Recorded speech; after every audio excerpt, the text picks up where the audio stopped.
ශ්‍රද්ධාවන්ත පින්නතුනි, අදත් අපි සුපුරුදු පරිදි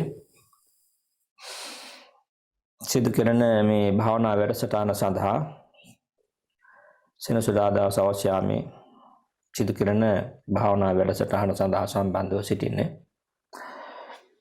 ඉතින් අද දවසේ අපි කල්පනා කළා මේ අතන්ට අලුත් භාවනා කර්මස්ථානයක් හැටියට සලායතන අරමුණු කරගෙන භාවනා දියුණු කරගන්න ආකාරය පිළිබඳව යම් කරුණු ටිකක් කියා දීමට හා සුළු මඟ පෙන්වීමක් කිරීම සඳහා මා හිතන්නේ මිට කලිමුත් අපි වතාවක් හෝ දෙකක් මීට කලින් වතාවේ භාවනා වැඩසටහන සිදු කරන අවස්ථාවේදී සලායතන අරමුණු කරගෙන යම් භාවනාවක් සිද්ධ කළා. ඉතින් ඒ කාලයකට පෙර ආතුවයි. ඉතින් දැන් අලුතින්මුත් මේ සම්බන්ධව සිටින අය ඉන්නවා. ඊයත් අපි ඊයගේ අවබෝධයත් ඇති වෙන විදිහට, දියුණු වෙන විදිහට, ඒ වගේම යම් මේ සම්බන්ධව යම් අත්දැකීමක් තිබෙනවා නම් ඒ අත්දැකීම් තියෙන අයටත් තවදුරටත් ඒවා දියුණු කර ගැනීම සඳහා මගේ පෙන්වීමක් හැටියටත් අපි මේ ආයතන අරමුණු කරගෙන භාවනාව දියුණු කරන්නයි අද බලාපොරොත්තු වෙන්නේ. ඉතින් මේක පැහැදිලිවම විපස්සනා භාවනාවක්. මේ කියන කාරණා සාමාන්‍ය පෘථග්ජන ලෞකික ජීවිතයේ සම්බන්ධ කාරණා නෙවෙයි මේ කියන්නේ. මේවා යථාර්ථය දැකීම සඳහාම නිවන් අවබෝධය සඳහාම කෙනෙකු විසින් දියුණු කරගත යුතු දේශනාවන්. එතකොට අපි මිට පෙර ආතුව පහුගිය භාවනා ශාසි කීපයේදී විශේෂයෙන් නාම රූප අරමුණු කරගෙන හිත නිවනට පත් කරන ආකාරය, විශේෂයෙන් ශූන්‍යතාවයට පත් කරගන්න ආකාරය පිළිබඳව අපි භාවනා කළේ. බොහෝ දුරට අපි නාම රූප ධර්මයන් පිළිබඳවමයි භාවනාව සිද්ධ කළේ.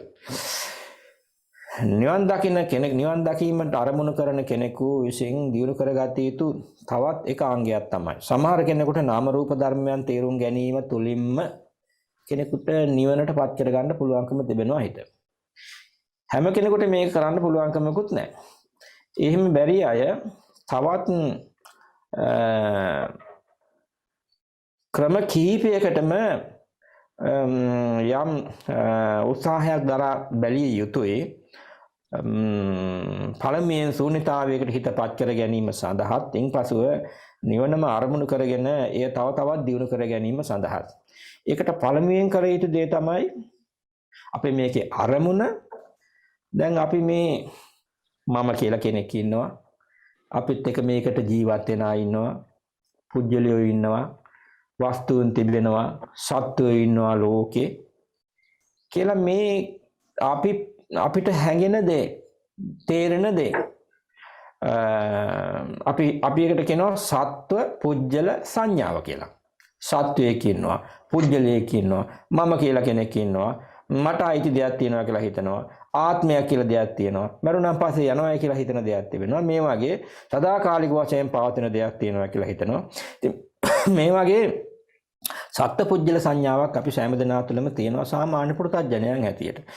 ආන්නේ සත්පුජ්‍යල සංඥාව නැති කර ගැනීම සඳහා තමයි අපි මේ විදිහට විවිධ ක්‍රමවලින් මේ පංචස්කන්ධ ධර්මයන් දිහා බලන්නේ.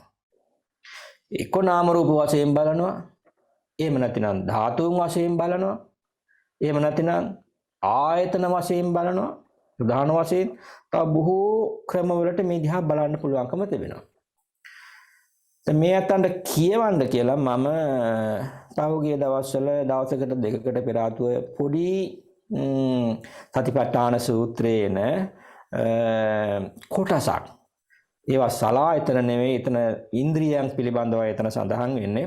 ඉන්ද්‍රියයන් පිළිබඳව, ඉන්ද්‍රිය 6 පිළිබඳව, විශේෂයෙන් ආධ්‍යාත්මික ඉන්ද්‍රිය 6ත් බාහිර ඉන්ද්‍රිය 6ත් පිළිබඳව පොඩි සටහනක් ඒවා සතිපට්ඨාන සූත්‍රයේ සඳහන් වෙන ඒක කියවලා කෙනෙකුට සාමාන්‍යයෙන් මේ භාවනාව දිනු කොට ගන්න එක ලීසි නෑ.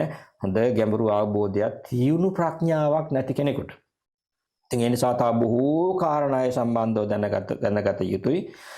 මේ භාවනාව ටිකක් ගැඹුරු භාවනාවක්. ආයතන අරමුණු කරගෙන භාවනා කරන එක ටිකක් ලේසි පහසු එකක් නෙවෙයි, ටිකක් අපහසු භාවනාවක්. නමුත් පළපුරුද්දක් තියෙන කෙනෙකුට ඒක හඳුනාගත්ත කෙනෙකුට ඊට පස්සේ ජීවිතේ හැම වෙලාවෙම ඒක තමන්ගේ සිහියට ඇත්ත වශයෙන්ම ස්වභාවිකවම නැගෙනවා. ඊට පස්සේ ඒක දිනු කර ගැනීම හරි ලේසියි. එතකොට දැන් මේ අපි ආධ්‍යාත්මික ආයතන 6ක් දැනගත යුතුයි, බාහිර ආයතන 6ක් දැනගත යුතුයි. දැන් ආධ්‍යාත්මික ආයතන 6 කියලා කියන්නේ තමන් තුළ තියෙන ආයතන 6 කියන එකයි. ඒවා තමයි ඇස, කන, නාසය, දිව, ශරීරය හා මනස කියන මේ ඉන්ද්‍රිය 6. තමන් තුළ තියෙනවා කියන එකයි ආධ්‍යාත්මික කියන්නේ. අජ්ජත්තික කියලා කියනවා පාලියෙන් ඒකට. එතකොට අජ්ජත්තික ආයතන 6 ඊට පස්සේ ඒවට අරමුණු වෙන දේවල්. ඒවට තමයි කියන්නේ බාහිර ආයතන කියලා. ඒ බාහිර ආයතනත් 6ක් එතකොට තියෙන්නම අවශ්‍යයි. රූප, ශබ්ද, ගන්ධ, රස, ස්පර්ශ හා මනසට දැනෙන ඒවාට කියනවා අපි ධර්ම කියලා. මේ ධර්ම කියන එකෙන් අදහස් වෙන සියලුම දේවල්. මනසට යම් තාක් දේවල් වැටහෙනවා නම් ඒ සියලුම දේවල් අපි ධර්ම හැටියට ගණන් ගන්නවා. එතකොට මේවා මුලින් ඔය කියපු ඇස කන නාසය දිව ශරීරය කියන ඒවා ආයතන නෙවෙයි. ඒවා ආයතන බවට පත් වෙන්න ක්‍රම තියෙනවා. ඒක පත්ුනේ නැතිනම් නිකන් ඉන්ද්‍රියක් විතරයි. ඇයි මේවට සලායතන කියලා කියන්නේ? සංසාරය දිග්ගස්සන්න, සසර දුක උපදවන්න, භවයේ ඇතිකරන්න අවශ්‍ය කරන කර්ම රැස් කරන ස්ථාන හින්දා තමයි ඒවට කියන්නේ ආයතන කියලා. සංසාරයේ දිග්ගස්සන, දුක උපදවන, කර්ම රැස් කරන, සංස්කාර රැස් කරන ස්ථාන තමයි ආයතන කියලා කියන්නේ. ඒතකොට මේ ආයතන 6යි. මේ ඇස කන නාසය දිව ශරීරයේ මනස කියන 6. හා ඒවට අරමුණු වෙන අරමුණු 6. බාහිර ආයතන 6. ඒතර රූපයත් ආයතනයක්. හැබැයි රූප තිබුණාට රූපත් නිකම්ම ආයතන වෙන්නේ නැහැ. ශබ්ද තිබුණාට ලෝකේ කොච්චරවත් ශබ්දයක් නිකන් ආයතනයක් වෙන්නේ නැහැ. ගන්ධ සුවඳත් එහෙමයි, රසයත් එහෙමයි, ස්පර්ශත් එහෙමයි, මනසට දැනෙන දේවලුත් එහෙමයි. ඒ සියල්ල ආයතනයක් බවට පත් වෙන්න ඒ තුලින් සිතිවිලි ගලා යෑමක් සිදු වෙන්න ඕනේ. ඇහැ ආයතනයක් වෙන්න නම් ඇහැ සසර දුක උපදවන, සංස්කාර රැස් කරන, සංසාරයේ දිග්ගස්සන එකක් බවට පත් වෙන්න නම් ඇහැ නිසා සිතිවිලි ගලා යන්න ඕනේ. හිතෙන් සිතිවිලි ගලන්න ඕනේ. කන නිසා සිතිවිලි ගලන්න. ඒ ඇහැ වගේම ඊට පස්සේ ඒ ඇහැට අරමුණු වෙන රූපවලිමුත් සිතිවිලි අපේ සිත තුළ සිතිවිලි ගලා යාමක් සිද්ධ වෙන්න ඕන. එතකොට තමයි ඒක ආයතනයක් කියන්නේ. මේන්න මේක විතරක් හොඳට මතක තියාගන්න භාවනාවට මුල්ලේ ඉඳලා. එතකොට ඔය කියපු කාරණාව සිතිවිලි ගලා යන එකක් වෙන්න ඕනේ. ඒතර ආයතනයක් කියලා කියන්නේ අංක 1ට අපි මතක තියාගන්න ඕනේ. යම් කිසි විෂයක් සම්බන්ධව කුමක් හෝ යමක් සම්බන්ධව මිනිසුන් හෝ කරුණු හෝ දත්ත හෝ කුමක් හෝ රැස් වෙන, එකතු වෙන, එකතු කරන, බෙදා හරින, මුදා හරින ස්ථානයට තමයි අපි ආයතනයක් කියලා කියන්නේ. ඔය රජයේ තියෙන අපේ ලංකාවේමත් එවැනි ආයතන තියෙනවා. ඒ විශේෂ අදාළ දේවල් සියලු තොරතුරු හා පුජ්‍යලයන් හා මොනවා හරි දේවල් තියෙනවා නම් ඒ සියල්ල ඒ ආයතනය තුලින් තමයි බෙදා හරින්නේ. එතකොට ඒ බෙදා හැරීම, එකතු වීම, රැස්වීම සියල්ල මේ වගේමුත් සිද්ධ වෙනවා. ඒ හින්දා තමයි මේවට කියන්නේ ආයතන කියලා. එහෙම නොවෙනවා නම් මේවා ඉන්ද්‍රිය විතරයි. අර අරමුණු අර 6 අසකන නාසය දිව ශරීරය කියන මේවා ඉන්ද්‍රියන් පමණයි. ඉතින් ඒ නිසා ආයතන බවට පත් වෙන්න ඒ වගේ සිතුවිලි ගලා යන්න ඕනේ.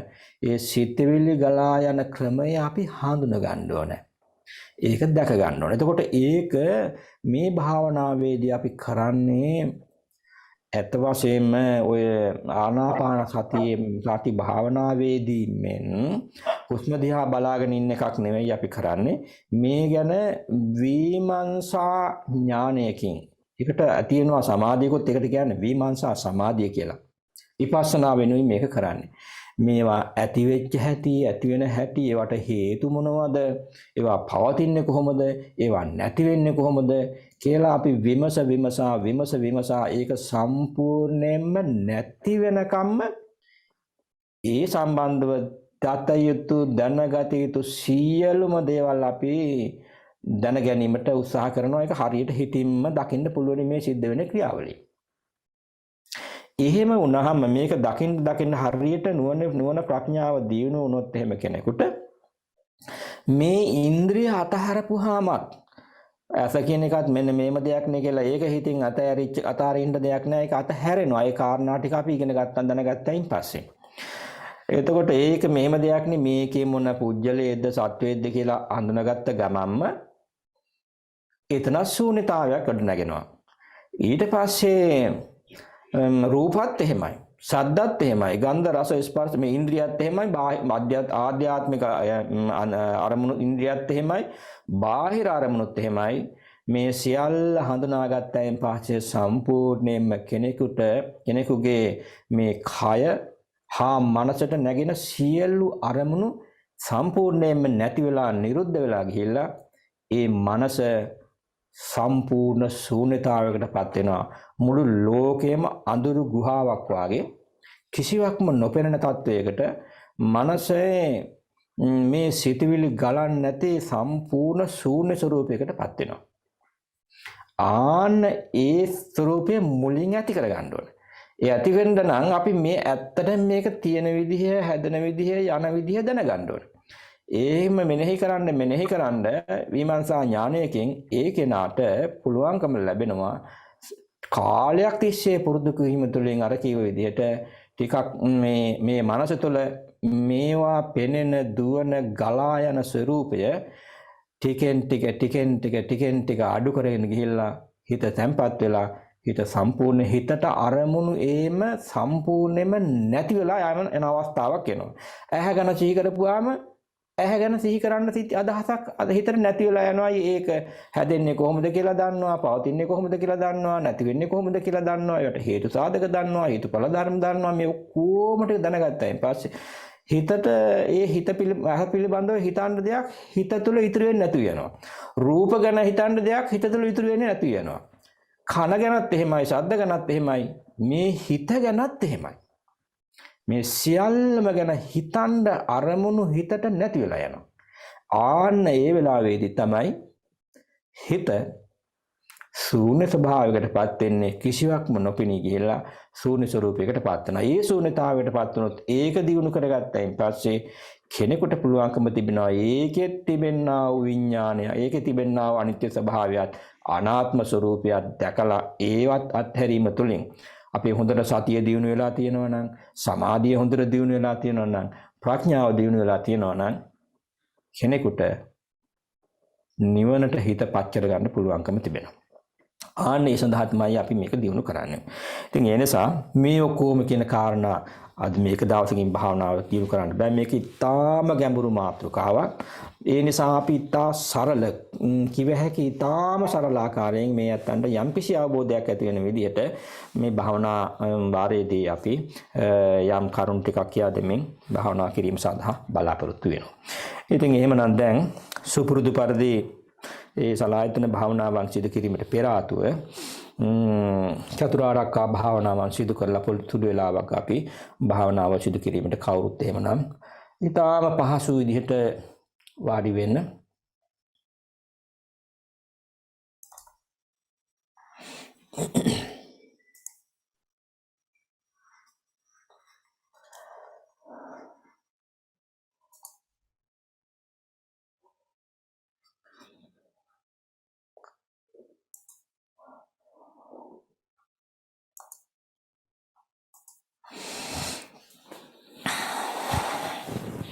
හොඳයි එහෙමනම් පළමුව කවුරුත් තෙරුවන් සමා කරගමු.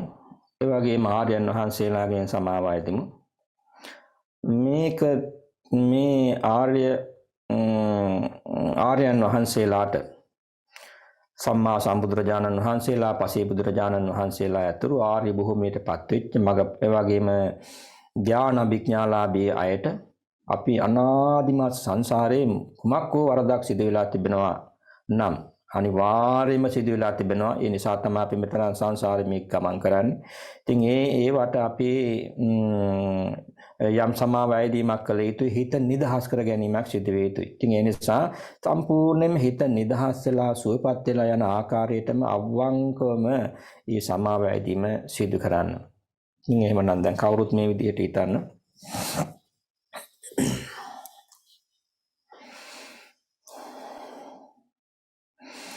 අතීත සංසාරයේ පටන්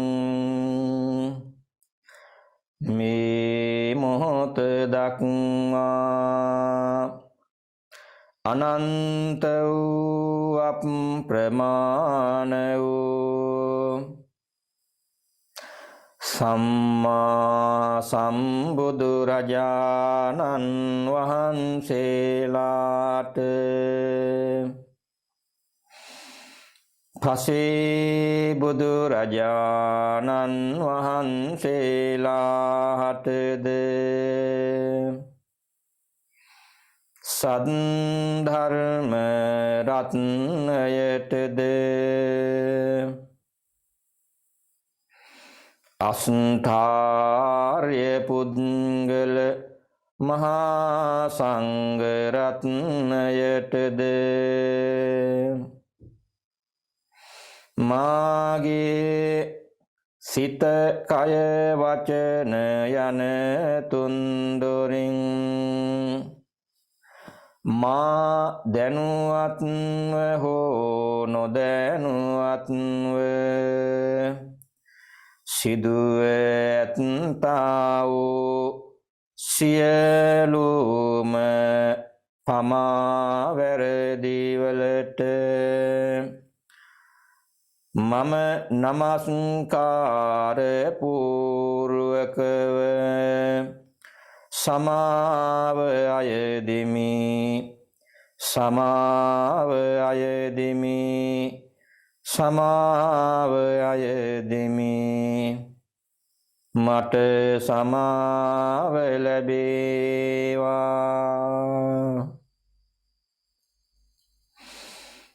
එසේම මග ඵලලාභී උතුමන් හටද ධ්‍යාන අභිඥාලාභී උතුමන් හටද අනන්ත වූ අතීත සංසාරයේ කය සිත වචන යන තුන්දොරින් මා දැනුවත්ව හෝ නොදැනුවත්ව සිදුව ඇත්තා වූ සියලුම වැරදිවලට මම සමාව අයදිමි. සමාව අයදිමි. සමාව අයදිමි. මට සමාව ලැබේවා.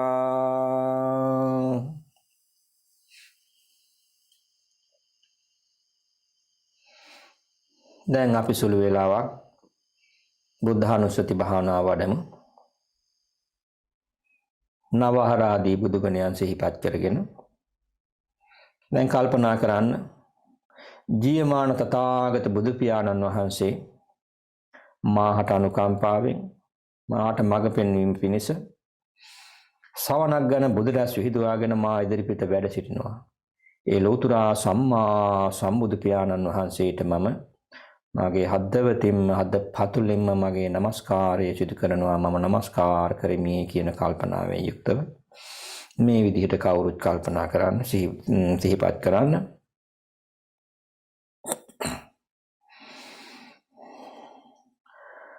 ස්වාමීනි භාග්‍යවතුන් වහන්සේ ඔබ වහන්සේ අරහං නම් වනසේක. ස්වාමීනි භාග්‍යවතුන් වහන්සේ ඔබ වහන්සේ සම්මා සම්බුද්ධ නම් වනසේක.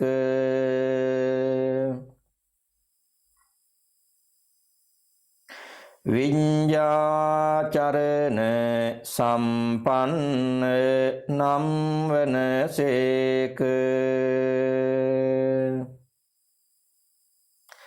සුගත නම් වනසේක.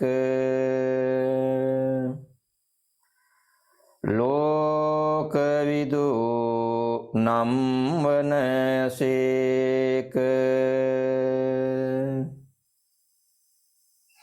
අනුත්තරෝ පුරිස ධම්ම සාරති නම් වනසේක. සත්තා දේව මනුස්සානං නම් වනසේක. බුද්ධ නම් වනසේක.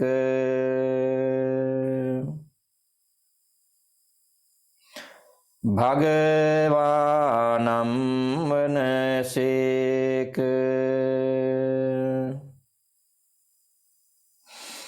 මේ ලෝතුරා සම්මා සම්බුදු රජාණන් වහන්සේට මම නමස්කාර කරමි. මාගේ නමස්කාරය වේවා. ඒ සම්මා සම්බුද්ධ රත්නයට මාගේ ජීවිතයද පූජා කරමි. පූජා කරමි. පූජා කරමි. පූජා වේවා.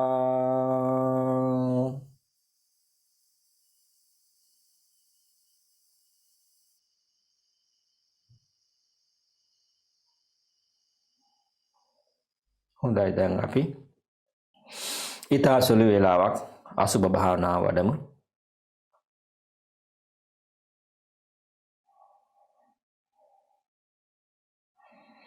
මෙම ශරීරයේ කෙස් නම් වූ කුණප කොටසක් ඇත. මෙම ශරීරයේ ලොම් නම් වූ කුණප කොටසක් ඇත. මේ කියන කොටස් වලට වෙන වෙනම අවධානය යොමු කරන්න. ඒවා තමන්ගේ ශරීරයේ මේ ඊටාම හොඳට මතු පිටින් තියෙන විදිහට නෙවෙයි. ඒවා පුළුවන් නම් එළියට අරගෙන වෙනම පැත්තකින් තියලා බලන්න කොච්චර ලස්සනද කියලා, සුන්දරද කියලා, කොච්චර සුවඳ හමනවද කියලා.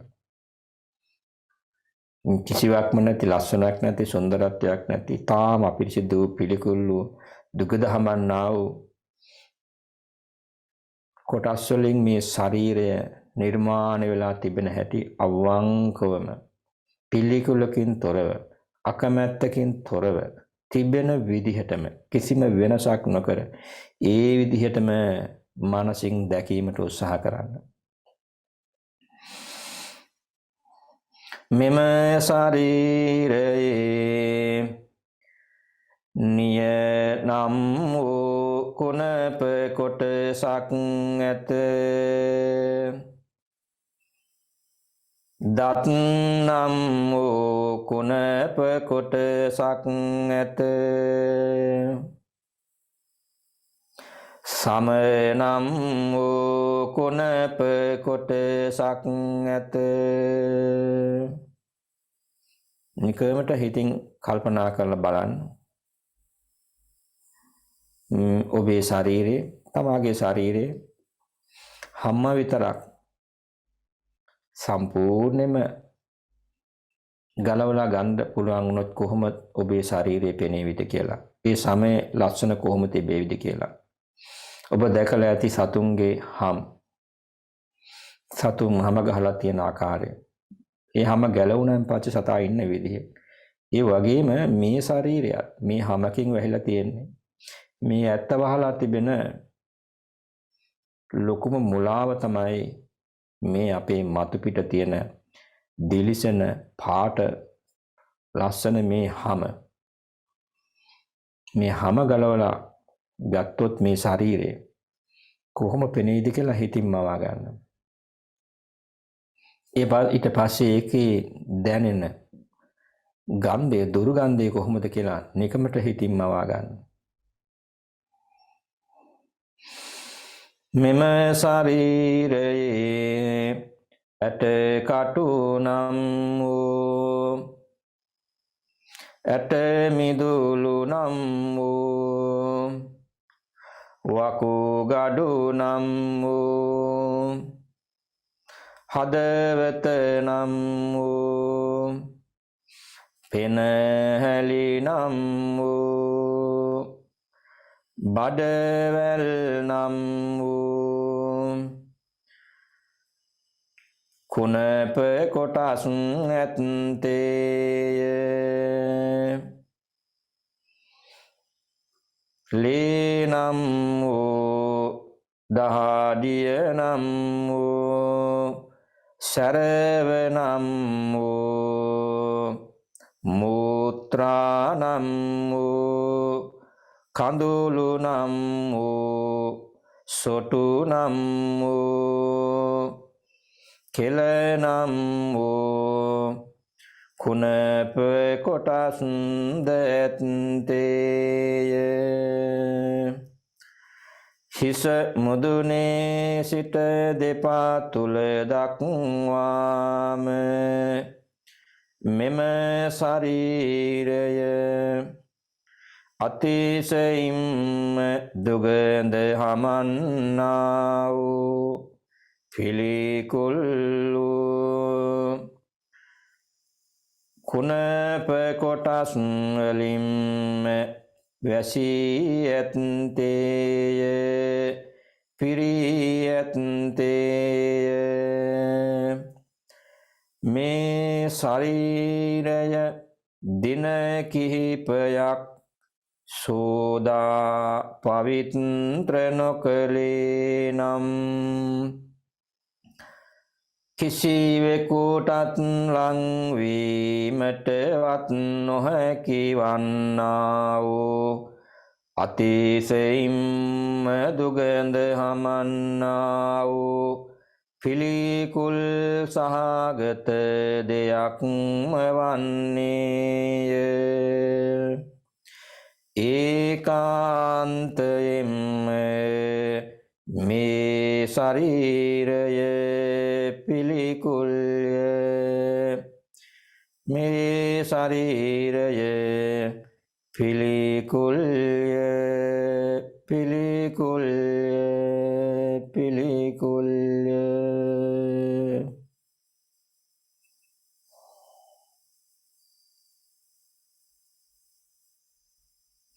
දැන් තව සුළු වේලාවක් අපි මරණානුස්සතිය වඩමු.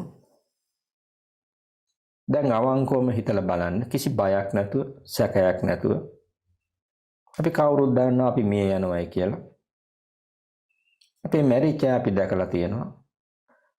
කාගේ හරි අම්මා මැරිලා තියෙනවා නම්, තාත්තා මැරිලා තියෙනවා නම්, ආච්චිලා සීයලා මැරිලා තියෙනවා නම්, දරුවෙක් මැරිලා තියෙනවා නම්, හිතවතෙක් මැරිලා තියෙනවා නම්, තවත් කොතෙකුත් මැරිච්ච අය අපි දැකලා තිබෙනවා.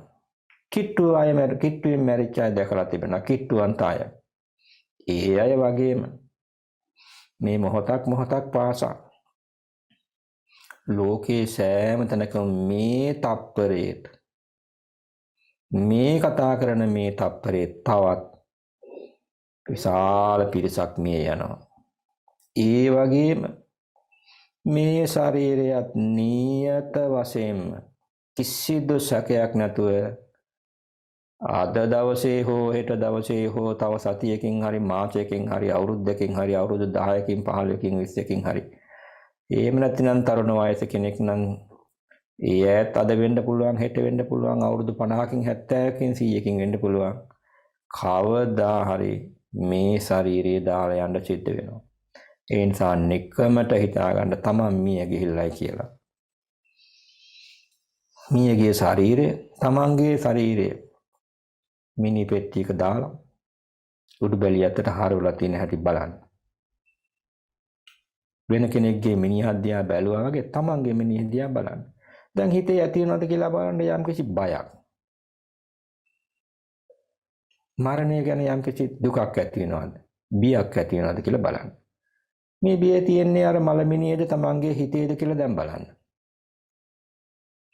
ඒ මලමිනියේ මොනම බයක්වත් නැහැ දුකක්වත් ඇත්තේ නැහැ. මේක දැන් මේ හිතේ ඇතිවෙච්ච සිතුවිල්ලක් පමණයි.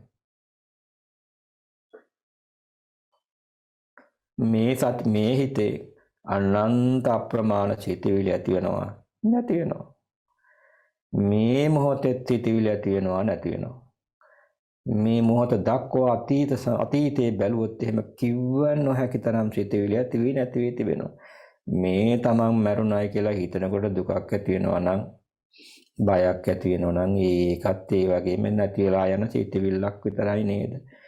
නියත වශයෙන්ම මටත් සිදුවෙන දෙයක් නේද කියලා හිතින් කල්පනා කරන්න. බුද්ධිමත්ව හිතන්න.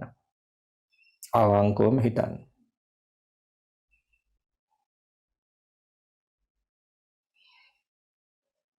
ඊට පස්සේ මුළු ලෝකෙම මේ දක්වා පහළ වුණු අය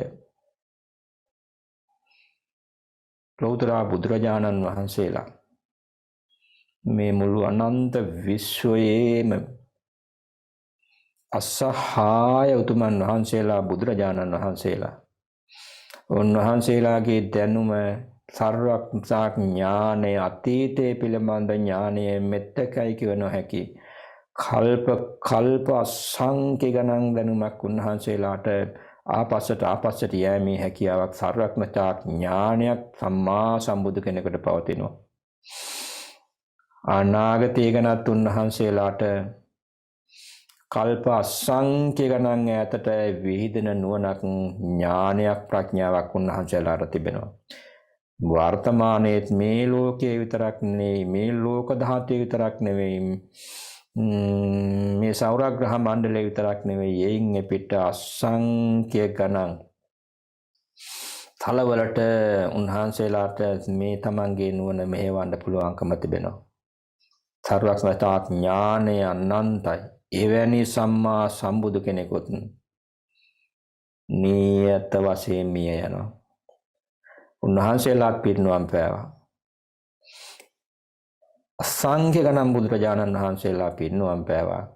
අසංඛ්‍ය ගණන් අතීතයේ පහළ වෙච්ච පසේ බුදුරජාණන් වහන්සේලාත් පිරිනුවම් පෑවා. මහරහතන් වහන්සේලාත් පිරිනුවම් පෑවා. ඒ වගේම මහා බල සම්පන්න ශක්ති සම්පන්න රජවරුන් වෙන්න පුළුවන් ඒ අය පිරිනුවම් මේ අය මිය පරලෝ ගියා. ශක්තිත රජවරුන් මිය පරලෝ ගියා. මහා සද්දන්තයෙන් මිය පරලෝ ගිහිල්ලා තිබෙනවා. ඒ වගේ මේ සත්ව ලෝකේ අනන්ත ප්‍රමාණ අසංඛ්‍ය ගණන් කිව්ව නොහැකි තරම් සත්වයින් ප්‍රජාවක් අතීතයේ මේ මොහොතෙත් මිය යනවා. මේ ශරීරේ විතරක් මගේ ශරීරේ විතරක් පවතීද? මේ ශරීරයත් නියත වශයෙන් මේ මැරිච්ච අයගේ ගොඩටම එකතු වෙනවා. මේ මහ පොළොවටම පස් වෙනවා. ඒ නිසා ඒකාන්තයෙන්ම මේ ශරීරයත් නියත වශයෙන්ම මේ ජීවිතයත් මරණයෙන් කෙලවර වෙනවා. සාමී පෙට්ටියක බහා තබන මේ බහා තබා තිබෙන මේ මලමිනියත් මේ ජීවිතයත් අර සත්තු මැරිලා මිට පෙර ආතුව ඉඳලා මිය ගියා අය මහ පොළොවට පස් වුණාමෙන් සතර මහා ධාතුවට එකතු වුණාමෙන් මේ ශරීරයත් මේ භෞතික ශරීරයත් සතර මහා ධාතුවටම එකතු වෙනවා. නිසා ඒකාන්තයෙන්ම මේ ජීවිතේ අස්තිරයි, මරණය නියතයි. ජීවිතය අනියතයි, මරණය නියතයි. ජීවිතය අනියතයි, මරණය නියතයි.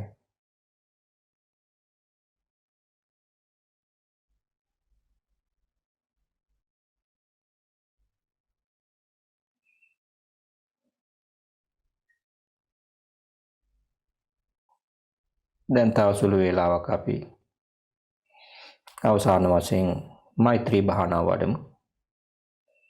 දැන් මෙතෙක් වෙලා සිදුවන මරණය ගැන කල්පනා කරලා ජීවිතයේ අසුබ පැත්ත ගැන කල්පනා කරලා හිතේ යම් කිසි දෙයක් ඇති වුණා නම් ඒ සියල්ල පැත්තකින් තබන්න. ඒවත් හිතවිලි ටිකක් විතරයි. ඒවත් හිතෙන් අයින් කරලා දැන් අලුත් හිතවිලි ටිකකට ඔබේ මනස යොමු කරන්න. දැන් මෛත්‍රිය ගැන සිතුවිලි හිතන්න හිත කල්පනා කරන්න. ඔබේ ජීවිතේ මේ දක්වා තරහව නිසා, ද්වේෂය නිසා, කෝපය අවිශ්වන දෙයක් නිසා, බාහිර ලෝකයේ හෝ තමන් සිදු කරපු දෙයක් නිසා හෝ කෝපයක් ඇති වුණා නම්, දුකක් මේ තරහවක් ඇති වුණා නම්, වෛරයක් ඇති වුණා නම් ඒ වෛරය නිසා, ද්වේෂය නිසා තමා මොන්න තරම් දුකකට, පීඩාවකට, අසහනයකට පත් වුණාද කියලා කල්පනා කරන්න. ඒ වගේම ඒ වෛරය නිසා, ද්වේෂය නිසා, තරහව නිසා තමන්ටත් තමන් ළඟ ඉන්නා වූ, අවට ඉන්නා වූ අයටත් මොන්න තරම්නම් පීඩාවක්, අපහසුතාවයක් ඇති වුණාද කියලා කල්පනා කරන්න. මේ ඔක්කොම දුක්, කරදර, බාධක, අවහිරතා මේ සියල්ලම තරහවේ, ද්වේෂයේ ඵල විපාකයි, ආදීනවයි. මේ මොහොතේ ලෝකයේ සිදුවෙන සියලුම මේ ඝට්ටන වලට, යුද්ධ වලට හේතුවත් තණ්හාව වගේම ඒ අයගේ සිත් තුළ ඇතිවෙනා වූ තරහවමයි, ද්වේෂයමයි. මේ මරාගන්නේ, යුද්ධ ඇති වෙන්නේ, අනිත් අයට තලා පෙලා හිංසා පීඩා කරන්නේ, සතුන් ඝාතනය කරන්නේ මේ ද්වේෂය නිසාමයි. තමනුත් පිච්චි පිච්චි මේ යනවා වගේම, දුකටපත් වෙනවා වගේම මේ ලෝකේ අනන්ත වූ සත්ව වර්ගයාත් ද්වේෂය නිසාම විනාශයටපත් වෙනවා. ඒ නිසා කල්පනා කරන්න. අතීතෙත් මං ඒ වගේම අනන්ත දුක් විඳින්න ඇති මේ ද්වේෂය නිසා. සතර අපායට වැටෙන්නට ඇති. අත්පා කපා ගන්නට ඇති. තවත් අයට මහා දරුණු පීඩාවන් ඇති කරන්නට ඇති. මනුෂ්‍ය ඝාතන කරන්නට ඇති. අත්පා කපන්නට ඇති. තවත් බිහිසුණු ගණේ දරුණු අකුසල කර්ම කරන්නට ඇති. ඒ ද්වේෂය නිසාමයි. ඒ වාගේ ආදීනවයන් හැටියට විඳපු දුක් පීඩාවන් මෙපමණයි, මෙතකයි කියන්නට නොහැකි තරම් දුක් විඳින්නට ඇති. මේ විදිහටම අපි මේ ජීවිතයේ ද්වේෂයම දිනු කරත් අනාගතයේ තේ ඵල විපාකම දුක්ම විඳින්න සිදු වෙනවා. ඒ නිසා අද දවස මුල්ලේ අනාගතයේත් මට හැක්කේ තරම් මගේ සිත තුළ මෛත්‍රී සිතිවිලිම පහළ වේවා. කිසිදු ද්වේෂ සහගත සිතක්, තරහවක්, නුරුස්නා ගතියක්වත් ඇති නොවේවා. මා හැම වෙලාවෙම සුවපත් වෙම්මා කියන කල්පනාව හිතේ ඇති කරගෙන ඔබටත්, ඔබ ආවට සිටින්නා වූ අයටත්, මේ ලෝක ධාතුවේ සිටින්නා වූ සෑම දෙනාටම, අනන්ත විශ්වයේ සිටින්නා වූ සෑම දෙනාටම 100ක් අවංකවම හද පතුලෙම සෑම දිනාටම මෛත්‍රිය පතුරවන්න. මේ විදිහට කල්පනා කරන්න. මම තරහා නොවෙමි සුවපත් වෙමි. මම තරහා නොවෙමි සුවපත් වෙමි. මම තරහා නොවෙමි සුවපත් වෙමි. මාසේම මාගේ සියලුම හිතවන්තයෝද මැදහත් සත්වයෝද අහිතවත් සත්වයෝද තරහා නොවෙත්වා සුවපත් වෙත්වා. තරහා නොවෙත්වා සුවපත් වෙත්වා. තරහා නොවෙත්වා සුවපත් වෙත්වා. මේ ලෝකයේද මේ ලෝක ධාතුව තුලද අනන්ත වූ විශ්වය තුලද සිටින්නා වූ සියලුම අපා දෙපා සිව්පා බහුපා යන සියලුම සත්වයෝද සුවපත් වෙත්වා නිදුක් වෙත්වා නිරෝගී වෙත්වා. සියලු සත්වයෝ සුවපත් වෙත්වා සුවපත් වෙත්වා සුවපත් වෙත්වා.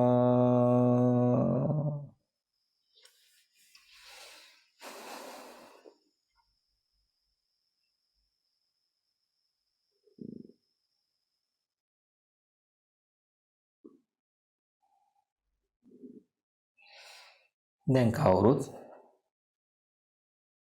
මේ දක්වා සිදුවුණු සියලුම දේවල් මේ අතීතයේ සිදුවන ගිය තප්පරයත් අතීතයයි. මේ ගත වෙන සියල්ල අතීතයයි. මේ සියල්ලම පසකින් තියලා ඔක්කොම හිතින් අයින් කරලා මුළු කයත් සැහැල්ලු වෙන ආකාරයෙන් හිතත් සැහැල්ලු වෙන ආකාරයෙන් ශරීරයටම දැනෙන ආකාරයෙන් හොඳට ආශ්වාස කරන්න ප්‍රාශ්වාස කරන්න. හිතත් කයත් සැහැල්ලු වෙන ආකාරයෙන් ආශ්වාස කරන්න ප්‍රාශ්වාස කරන්න.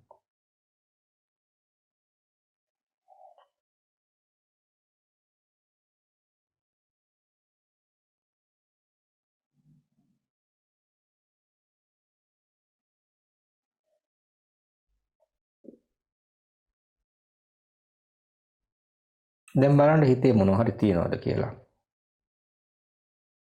බලාපොරොත්තුවක්. මොනවා හරි දෙයක් හොයන ගතියක්. දැන් මේ භාවනා කරනකොටත් මොනවා හරි හොයන දෙයක්. නිවන් කියලා හොයන දෙයක්. සමාධිය කියලා හොයන දෙයක්.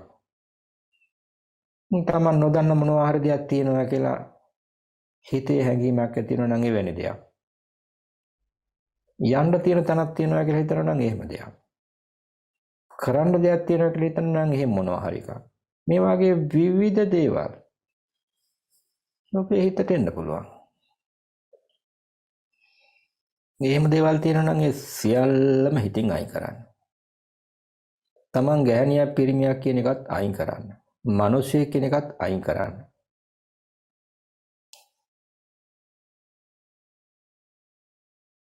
හිත මොනවත්ම නැති විදිහට හිත දිහා බලන් ඉන්න.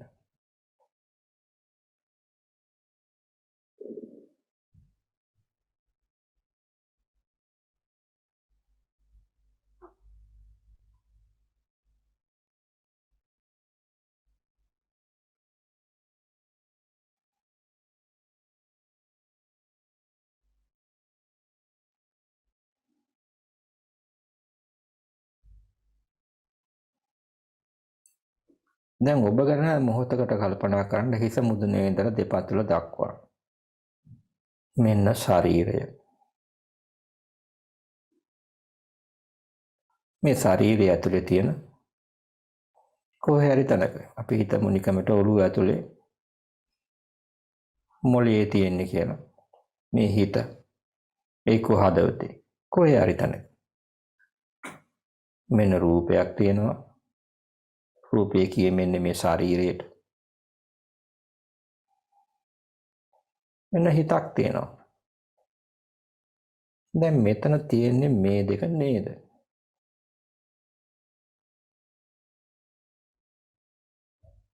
රූපයක් තිබෙනවා. නාමයක් තිබෙනවා.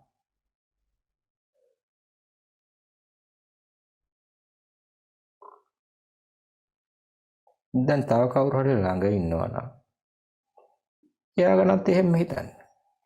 එයාත් එහෙමම නේද? ගෙදර කවුරු හරි තව කොච්චර හරි ඉන්නවා නම් ඒ අයත් ඒ විදිහම නේද? ලෝකේ යම්තාක් පිරිස ඉන්නවා නම් මේ වගේ ශරීරයක් හිතක් තියෙන ඒ අයත් මෙහෙමම නේද?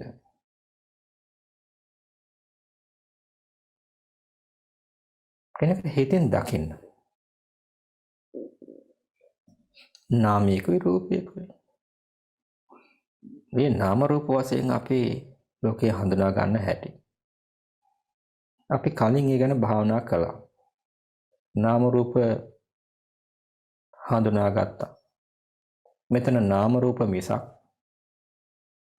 සත්‍යයක් නෑ, පුජ්‍යලියක් නෑ කියන එක අපිට තේරුණා. දැන් මේ ආයතනක දිහා බල, තමන්ගේ ඉන්ද්‍රිය දිහා බලන්න. අනිත් අය පැත්තකින් තියලා තමන්ගෙම මේ ශරීරය ඉස්සල්ලා ශරීරය දිහා බලන්න. මේ ශරීරයේ තියෙන ඉන්ද්‍රිය ටික, ප්‍රධාන ඉන්ද්‍රිය 5. හිත ඇරුණාම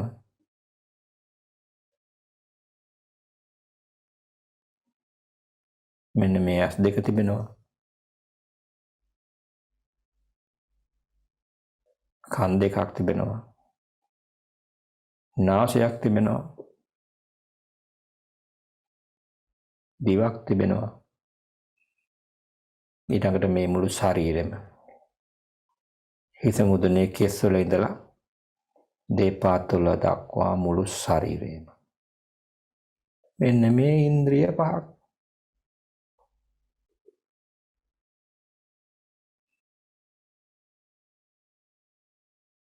ඊට පස්සේ අපිට දැනෙන මේ හිත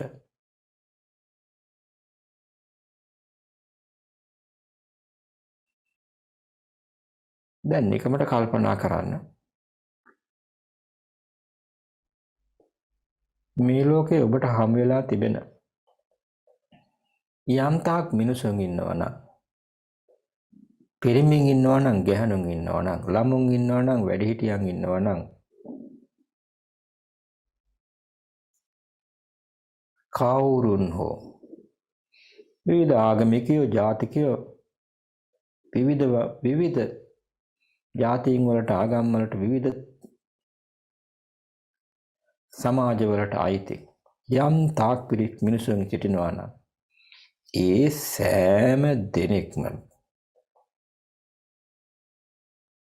මේ වගේ නෙවෙයිද හැදිලා තිබෙන්නේ? මේ ආයතන 6 නෙවෙයිද ඒ ඇතුළත් තිබෙන්නේ කියලා බලන්න. මේ ඇස් දෙකක් තිබෙනවා. කන් දෙකක් තිබෙනවා. නාසයයි, දිවයි, ශරීරයයි. ඊට පස්සේ මේ හිතයි. මේ ආයතන 6 නෙවෙයිද හැදිලා තිබෙන්නේ? දැන් නිකමට හිතන්න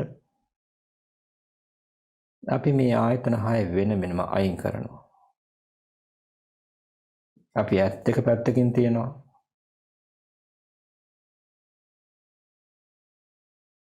කන් දෙකත් පැත්තකින් තිබෙනවා.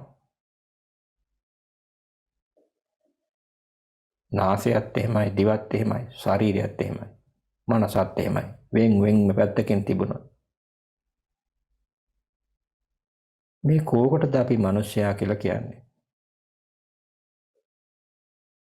මේ ඔක්කොම එකතු වුණාම විතරයි මිනිස්සයා කියලා කියන්නේ. දැන් මේ එකතු වෙච්ච වගේ අපි එකක් අරගෙන බලමු. ඇත්තට මේවා එකතු වෙලා තියනවද කියලා. මිනිස්සෙක් කියලා කියන්න පුළුවන්ද? මෙතන සත්වයෙක් ඉන්නවද? පුජ්‍යලයක් ඉන්නවද?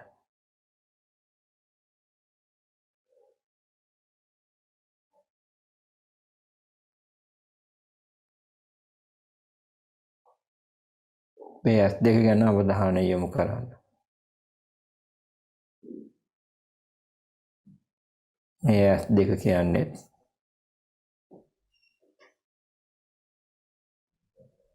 රූපේම කොටසක්. සතර මහා ධාතුවෙන් හැදිච්ච උපාදාය රූපයෙන් හැදිච්ච එහෙම නැත්නම් පඨවි ආපෝ තේජෝ වායෝ කියන සතර මහා ධාතුව. ඒ වගේම තියෙන වර්ණ ගන්ධ රස ඕජා වලින් හැදිච්ච මේ රූපේම කොටසක්. ඒ වගේමයි මේ හැදලා තියෙන්නේ මේ ඇස් දෙකත්.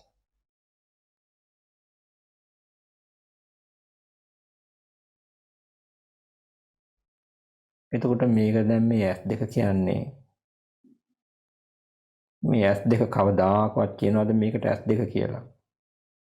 මට කියන්නේ ඇස් දෙක කියලා. මේ ඇස් දෙක කියන්නේ සංඥාවක්. සංඥා විදිහට බැලුවොත් මේ ඇස් දෙක කියලා සැබෑ වශයෙන් පවතින දෙයක් නැහැ.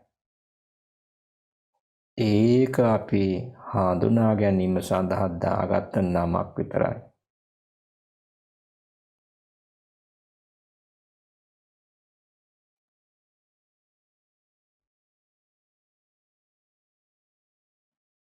හැදිලා තියෙන ධාතුන් කොටස් ටික අයින් කළත් පඨවි ධාතුව වෙනම අයින් කරනවා. මේ ඇහි තියෙන දියර ගතිය සම්පූර්ණයෙන් වෙනම අයින් කරනවා. මේකේ තියෙන සීතල උණුසුම වෙනම අයින් කරනවා. මේකේ තියෙන වාතය වෙනම අයින් කරනවා. මේ හතර පැත්තට අයින් කරොත් මෙතන කොහෙද ඇහක්?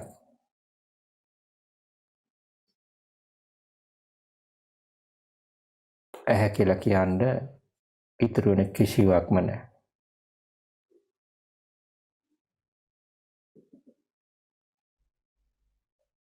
සංඥාවත් මුලාවක්.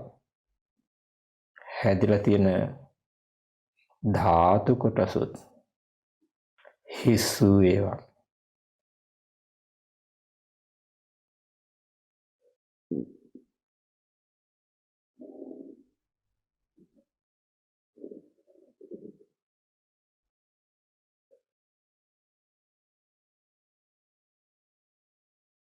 දැන් මේ ඉන්ද්‍රිය ඊළඟට හිතන්නේ මේ ඇස් දෙක සැබීම මේ විදිහට තිබුණත් සම්මුති වශයෙන් අපිට ඇස් දෙකක් තිබෙනවා. මේ ඇස් දෙක පේනුණත් මේක ආයතනයක් වෙන්නේ කොහොමද? මේ ඇස් දෙක මෙහෙම තිබුණට මේ ඇස් දෙකේ ක්‍රියාකාරීත්වය හොඳට නැතිනම් කිසිම අරමුණක් රූපයක් මේකට බලන්න පුළුවන් කමක් නැහැ. මේ ඇස් දෙකෙන් සම්බන්ධ ස්නායු පද්ධතිය හරියට ක්‍රියාත්මක නැතිනම් රූප පෙනීමක් නැහැ. තවත් විවිධ ලෙඩ රෝග හැදිලා නම් රූප පෙනීමක් නැහැ. එහෙම පෙවුනත් තිබුණත් හොඳට තිබුණත් මනසේ මේ රූප හඳුනා ගන්නා කලාපේ යම් වැරද්දක් තිබෙනවා නම් ඒත් රූප පෙනීමක් නැහැ. සාමීක ආයතනයක් වෙන්න මූලිකවම මේවා මනවින් තිබිය යුතුයි. ඒවත් තිබෙනකොට දැන් හිතන්නේ මේ විදිහට ඒවත් නිවැරදිව තිබෙනවා. මෙන්න ඇහක් තිබෙනවා. මේ ඇහැ නිසා සිතුවිලි ගලාන යනවා. මේක හොඳයි කියනවා නම් කවුරු හරි තමන්ගේම ඇහැට ඇලුම් කරනවා නම්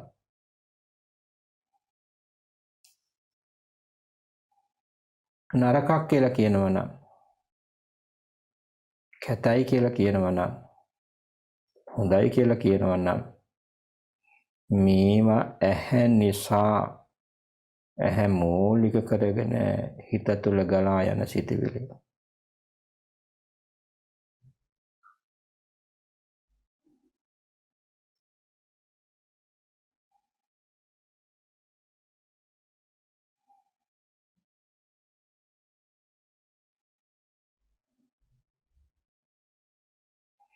ඊට පස්සේ ඇහැට පෙනෙන රූප බාහිර ආයතන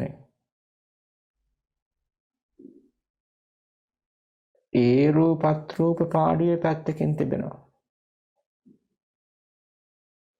මේ ලෝකේ මේ වෙනකොටත් සෑම තැනම රූප තිබෙනවා. ඒ කිසිම රූපයක් මේ වෙලාවේ ඔබ දැස පියාගෙන ඉන්නකොට රූපයක් නෙවෙයි. රූප ආයතනයක් නෙවෙයි.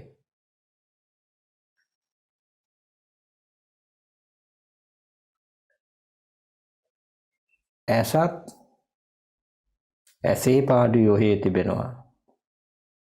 ඒ ඇහෙන් රූප බලන්න පුළුවන් කමක් නැහැ ඔබ ඇස් දෙක පියාගෙන සිටින තාක්කල්. එතකොටත් ඇහැ ආයතනයක් නෙවෙයි.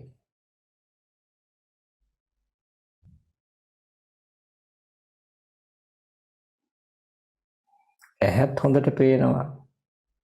ඔබ රූප දිහත් බලනවා.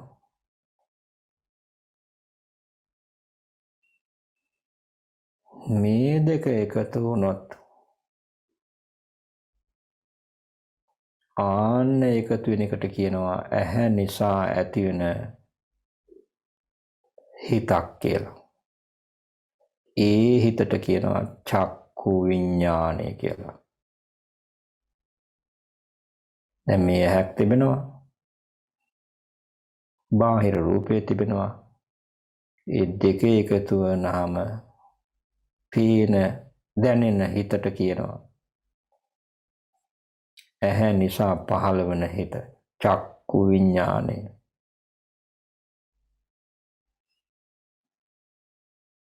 දැන් සිතුවිලි ගන්න හැටි බලන්න.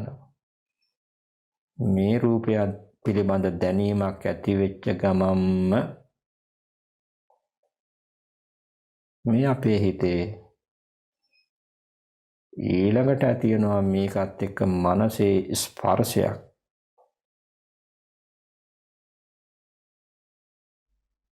ඇහැයි රූපයයි චක්කු විඤ්ඤාණයයි තුන එකතු වෙච්ච ගමම්ම පහළ වෙනවා චක්කු සම්පස්සේ කියලා.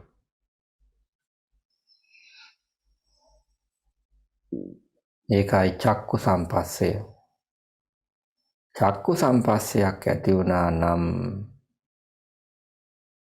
මේ කියන්නේ හිතේ ඇතිවන මේ ස්පර්ශය ඇති වුණා නම් රූප නිසා රූපයක් දැකීම නිසා ඇතිවන සැප වේදනාවකුත් ඇති වෙනවා දුක් වේදනාවකුත් ඇති වෙනවා උපේක්ෂා වේදනාවකුත් ඇති වෙන්න පුළුවන්. ඔබ මේ වෙලාවේ මෙනෙහි කරන්න ඔබ දැකලා තිබෙන රූප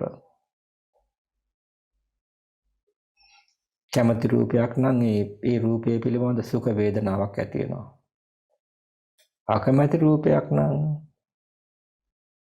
දුක් වේදනාවක් ඇති වෙනවා.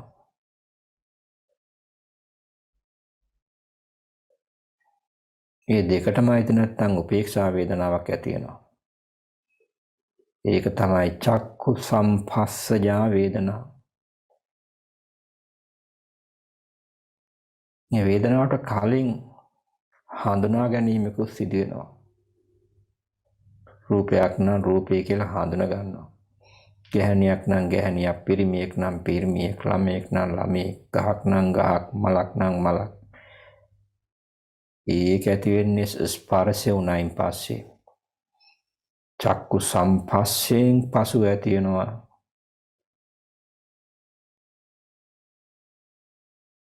මේ රූප සංඥාවක්.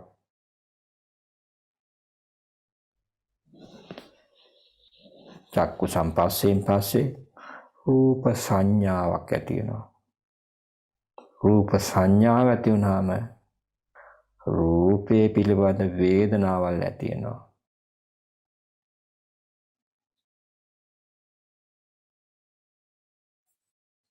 සැප වේදනාවක්ද, දුක් වේදනාවක්ද, උපේක්ෂා වේදනාවක්ද. මේ වේදනාව ඇති වෙච්ච ගමන්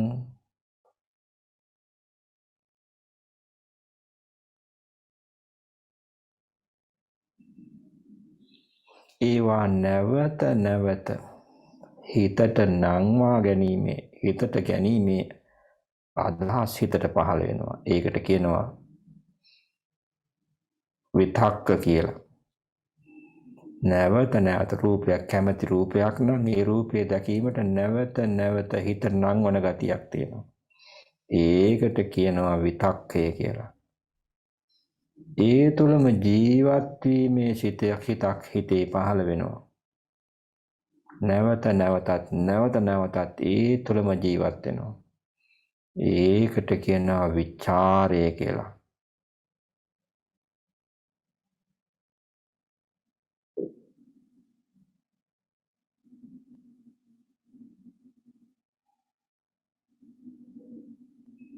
ඊට පස්සේ ඒකට බැඳෙනවා, ආස කරනවා. ඒ නිසා ඇති වෙනවා රූපේ නිසා ඇති වෙන තණ්හාව ඇති වෙනවා. ඇහැ නිසා පහළ වෙන තණ්හාව ඇති වෙනවා.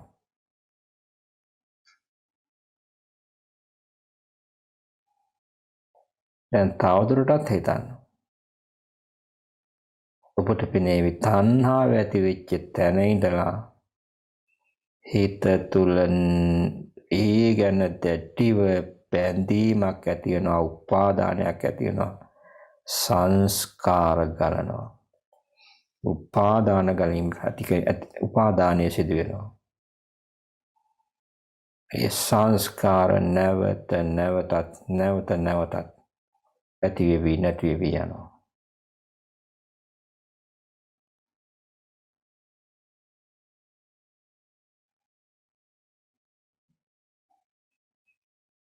දැන් ඇසත් මෙහෙමයි, රූපයත් එහෙමයි.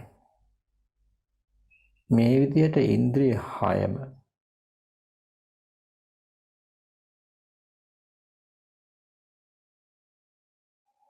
කන ගත්තත් එහෙමයි, සද්දේ ගත්තත් එහෙමයි,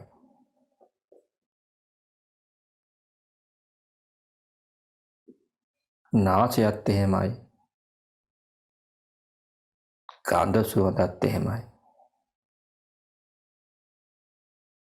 දිවත් එහෙමයි, රසයත් එහෙමයි,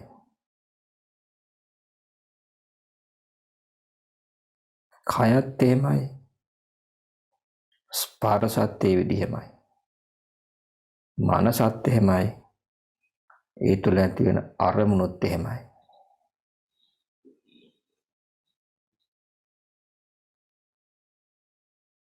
මනස ගත්තත්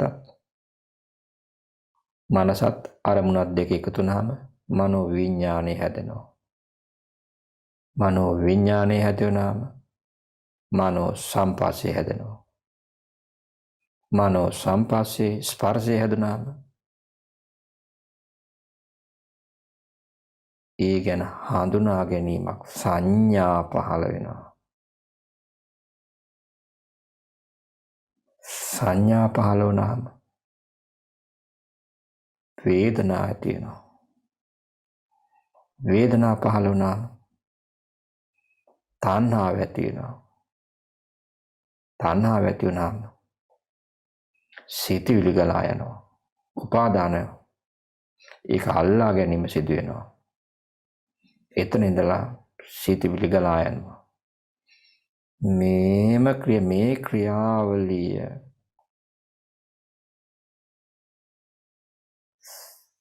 සිදු වුණොත් පමණයි ආයතනයක් වෙන්නේ. දැන් ඔබ මේ ටික හිතන්න. මේ කියපු කාරණා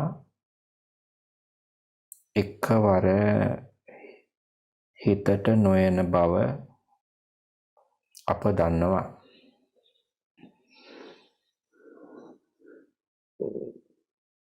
මේ ටික විතරක් ඔබ කල්පනා කරන්න දැන්.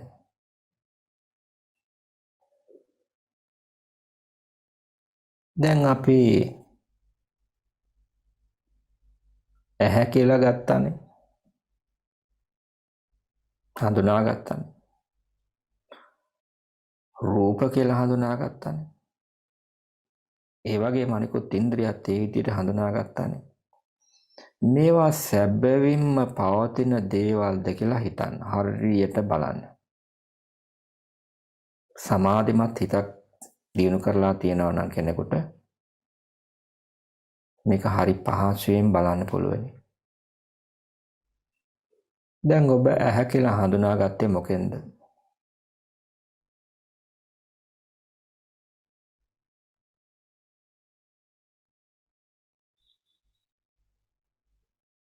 ඇහැට ඇහැ කියලා හඳුනා ගැනීමක් කරන්නට බෑ.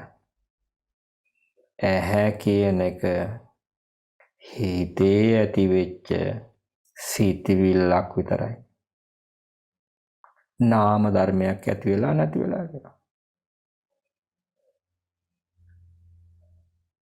රූප කියමුකෝ.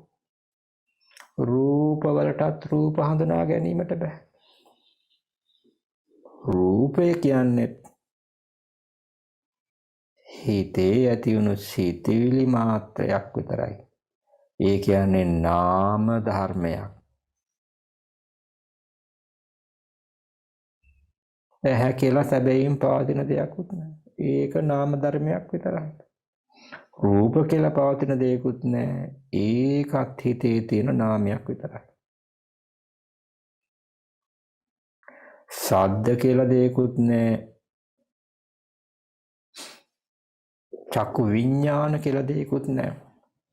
ඒකත් අපි හිතින් හදාගත්ත හඳුනාගත්ත සංඥා ටිකක්. හිතේ නාම ධර්ම ටිකක් සංස්කාර ටිකක් ඇති වෙනවා නැති වෙනවා.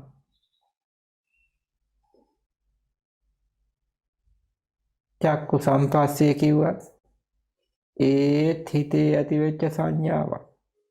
නාම ධර්මයක්. සංස්කාරයක් නාම ධර්මයක්.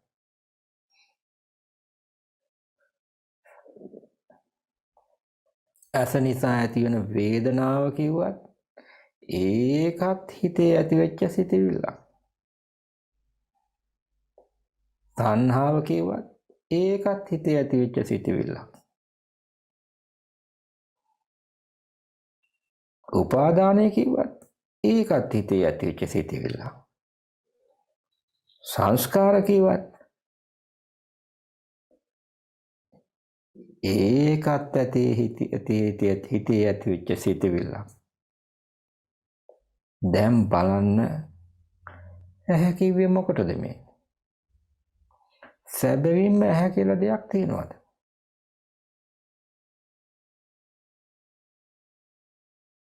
අපට හොඳට බැලුවොත් හොඳ ප්‍රඥාවකින්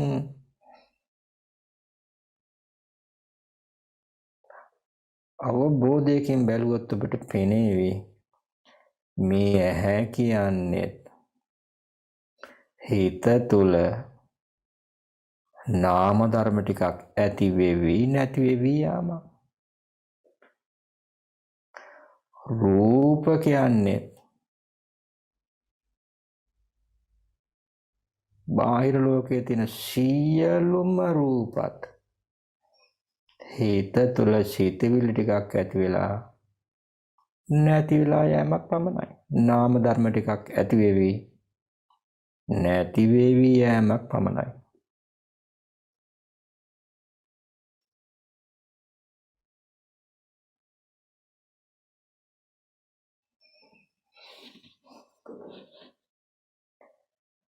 චක්ක ආයතනය කිව්වත් රූප ආයතනය කිව්වත් ඒකත් හිතේ ඇති වෙන සිතවිලි මාත්‍රයක් විතරයි. දැන් බලනකොට මේකට කියන්න දෙයක් නැහැනේ.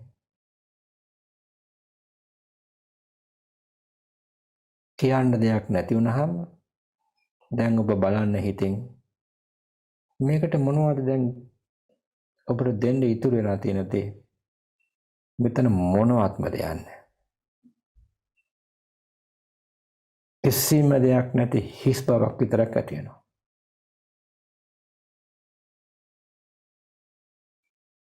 දැන් අනිත් ටිකටත් එහෙම කරලා බලන්න. ඇහැ කියන්නේ හිත තුල නාම ධර්ම ටිකක් ඇති වෙවි නැති වෙවි යනවා.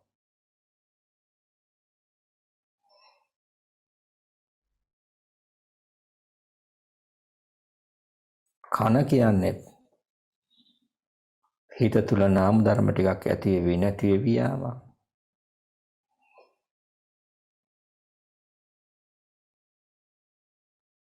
දිව කියන්නේ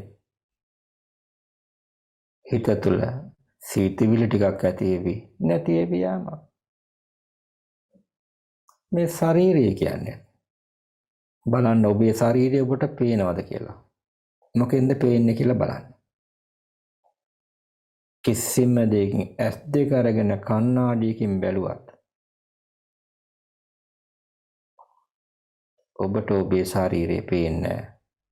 ඒක පේන්නේ මනස සිතවිලි ටිකක් ඇති වෙවි නැති වෙවි යනවා.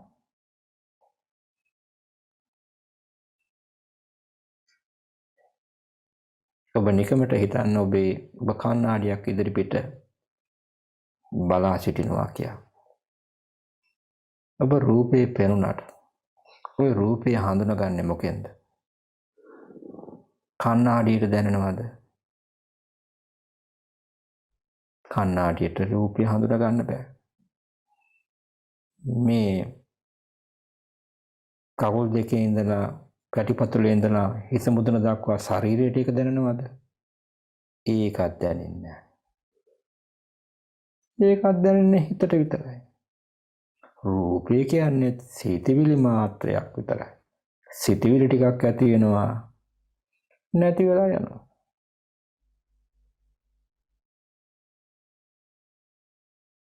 ස්පර්ශයත් එහෙමමයි. සිතවිලි ටිකක් උපදිනවා නැති වෙලා යනවා. මේ හිත කියන එක ගත්තත් හිතට හිත කියලා කියන්නේ අපි. ඒ හිත එහෙම දන්නේ නැහැ. ඒකත් අපේ හිතේ ඇති වෙන සිතවිලි මාත්‍රයක්. ඇති වෙනවා නැති වෙනවා. සිතවිලි ටිකක් ඇති වෙවි නැති වෙවි යනවා.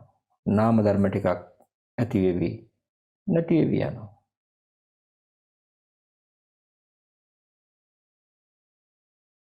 හිතට නැගෙන අරමුණු දිහා බලන් ඔබ කල්පනා කරන්න.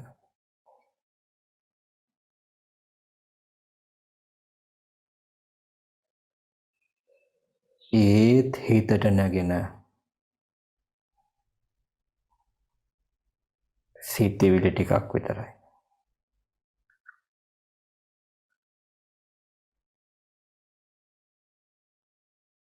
නාම ධර්ම ටිකක් ඇති වෙවි සංඥා ටිකක් ඇති වෙවි නැති වෙවි යනවා. ඒවා නිසා ඇති වෙන වේදනාවල් තියෙනවා නම් ඒ වේදනා ටිකක් ඇති වෙවි නැති වෙවි යනවා. සංස්කාර ටිකක් ඇති වෙවි නැති වෙවි යනවා.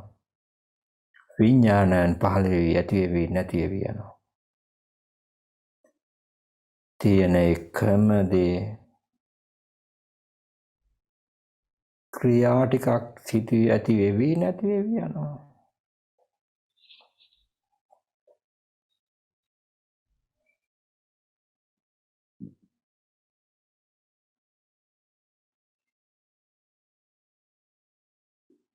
දැන් ඔබ කුමක් හෝ අරමුණක් හිතට නගා ගන්නවා.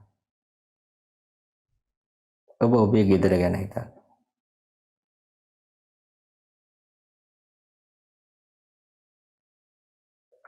නිවස ගැන. එළියට ගිහිල්ලා බලන්න. පිටන්න නිවසෙන් එළියේ ඉන්නේ කියලා. දැන් මේක ඔබ හඳුනාගත්තේ කොහොමද කියලා බලන්න. ඒත් හිතේ සිතවිල්ලක් ඇති වෙලා වෙන හිතවිල්ලක් ආපු ගමන් ඒක නැති වෙලා යනවා. ඔබ මුළු ලෝකෙම ගැන දැන් හිතන්න. ලෝකේ කියන්නේ හිතේ සිතවිල්ලක් ඇති වෙලා නැති වෙලා යනවා.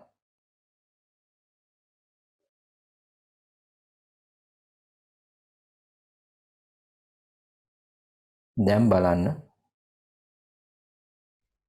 මේ ශරීරේ මේ හිතේ මුළු ශරීරයම කියන්නේ මුළු හිතම කියන්නේ නාම ධර්ම ටිකක් ඇති වෙවි නැති වෙවි යාමක් හැර වෙන මොනවත්ම මෙතන දැන් තියනවද කියලා බලන්න. දැන් ওই කොයි මම කියපු කෙනා එයා කොහෙද ඉන්නේ? මගේ කියලා තියෙනවා නම් එයා කොහෙද ඉන්නේ? ඒවා කොහෙද තියෙන්නේ? ආත්මයක් කියලා දෙයක් තියෙනවා නම් ඒක කොහෙද තියෙන්නේ? හිතේ සිතවිලි ටිකක් ඇති වෙලා නැති වෙලා යනවා. මේ තරම් මෙතෙක් කල් අපි අල්ලාගෙන හිටපු දේවල් මොන තරම් මෝඩකමක්ද කියලා හිතන්න. අවංකවම හදවතින් දකින්න.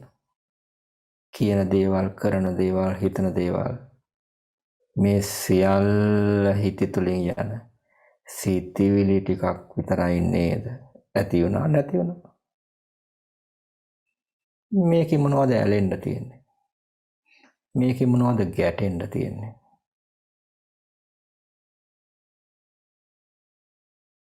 මේකේ මොනවද ආස කරන්න තියෙන්නේ? මේක ඒකාන්තයෙන්ම කලකිරීතු දෙයක්. මේ නිරන්තරයෙන්ම හිතතින් ගලා යන එක මහා දුකක්.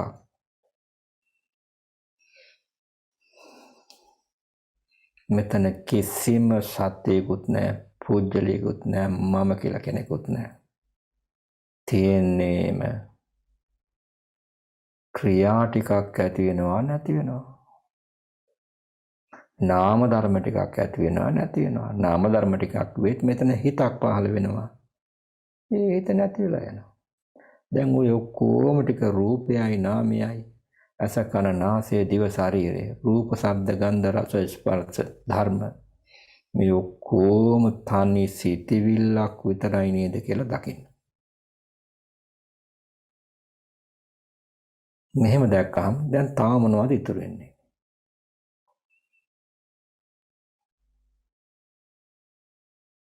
මේ මොනවාක්වත් නැති කිසිම දෙයක් පේනෙන්නට නැති හිස් බවකට හිතපත් වෙනවා. සමාධිය දියුණු කෙනෙකුට නම් මේ භාවනා පුරුදු කෙනෙකුට මෙතන ගන්න මොනවාක්වත්ම නැහැ දැන්.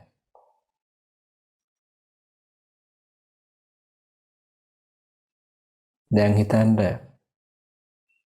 දැන් ලෝකේ ඉන්න අනිත් අය තමන් ළඟම ඉන්න අය ඒ අයගේ ජීවිතය කියන්නේ ඕකම නේද?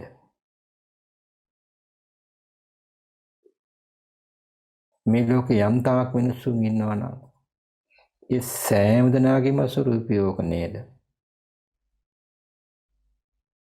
යම් තාක් මේ විශ්වයේ මිනිස්සුන් ඉන්නවා නම් ඒ සෑම දෙනාගේම ස්වરૂපය ඔක නේද? බුදු කෙනෙක් පහළ වුණත් බුදුරජාණන් වහන්සේගේ ස්වરૂපය ඔක නේද?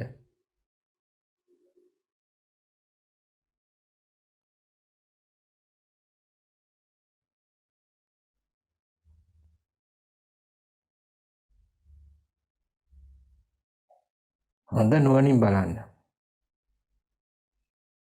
දැන් මේ ලෝකෙ කිසිම කෙනෙක් ගන්න දෙයක් ඇත්තේ නැහැ. රූප වශයෙන් ගන්න දෙයක් නැහැ. ශබ්ද වශයෙන් ගන්න දෙයක් නැහැ. ගන්ධ සුවඳ වශයෙන් ගන්න දෙයක් නැහැ. රසයක් වශයෙන් ගන්න දෙයක් නැහැ. ස්පර්ශයක් වශයෙන් ගන්න දෙයක් නැහැ. හිතට නැගෙන අරමුණු වශයෙන් ගන්න දෙයක් නැහැ. මේ නිකම්ම සිතවිල්ලක් ඇති වෙලා ඒක එහෙම්ම නැති වෙලා යනවා.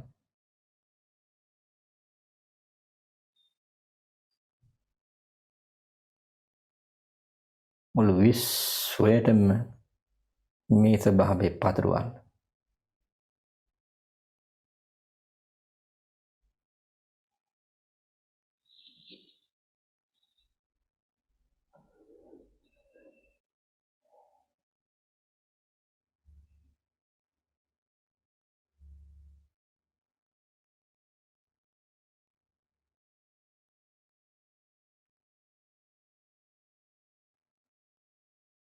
හොඳට සතිය දියුණු වෙලා නම්, සමාධිය දියුණු වෙලා නම්, ප්‍රඥාව දියුණු වෙලා නම් ඊයට මුළු විශ්වයම එකම හිස් කිසිවක් ගන්න දෙයක් නැති ශූන්‍ය උදයක් වශයෙන් පෙනේවි.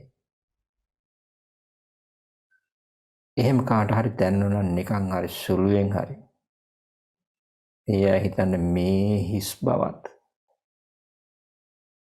ඒකත් හිතේ ඇති වෙච්ච තවත් සිතුවිල්ලක් විතරයිනේ. ඒකෙත් මොනවද ගන්න තියෙන්නේ? ඒකත් අතහරිනවා කියලා ඒකත් අයින් කරන්න හිතෙන්. දැන් මේකට මොකද්ද කියන්න තියෙන්නේ? හිස් බවකුත් නැහැ, මොකක්වත් නැහැ. ඒකත් හිතෙන් අයින් වුණා නම්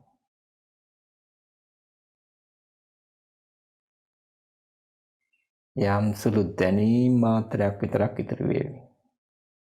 ඒ දැනීමත් හිතේ තියෙන නාම ධර්මයක්මයි. හිතේ සිතවිල්ලක් විතරමයි. ඒකත් අනිත්‍යයි නේ, ඇති වෙනවා නැති වෙනවා කියලා ඒකත් අතහරින්න.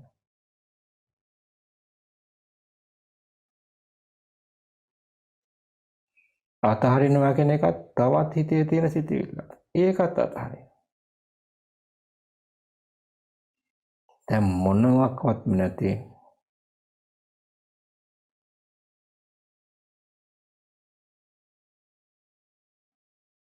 තා සිහිල් ස්වරූපයක කෙනෙකුගේ හිතපත් වෙන්නට පුළුවන්.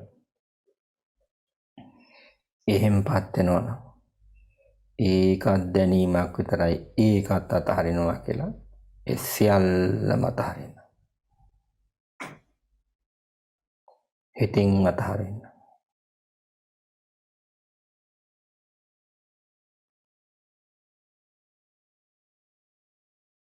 ප්‍රඥාව දියුණු වෙලා නම්, සතිය සමාධිය ප්‍රඥාව දියුණු වෙලා නම් මේ මනසට නිවන අරමුණු වෙනවා.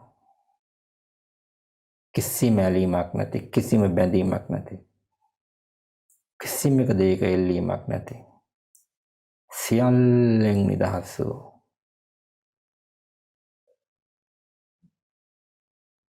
සියල්ලෙන් විනිර්මුක්ත වූ නිවන හිතට අරමුණු වෙනවා.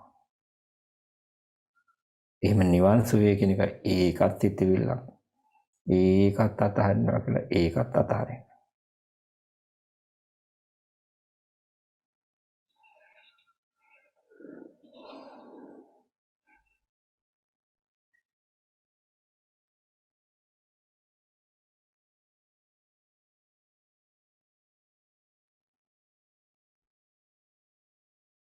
හිත දිහා බලන්න. කිසිවක් නැති හිස් කිසිම සිතුවිල්ලක් නැතුව හිත තියා බලන ඔය විදියට තව සුළු වෙලාවක් ඉන්න. අපි මේ තව සුළු වෙලාවකින් භාවනාව නිමාවටපත් කරමු.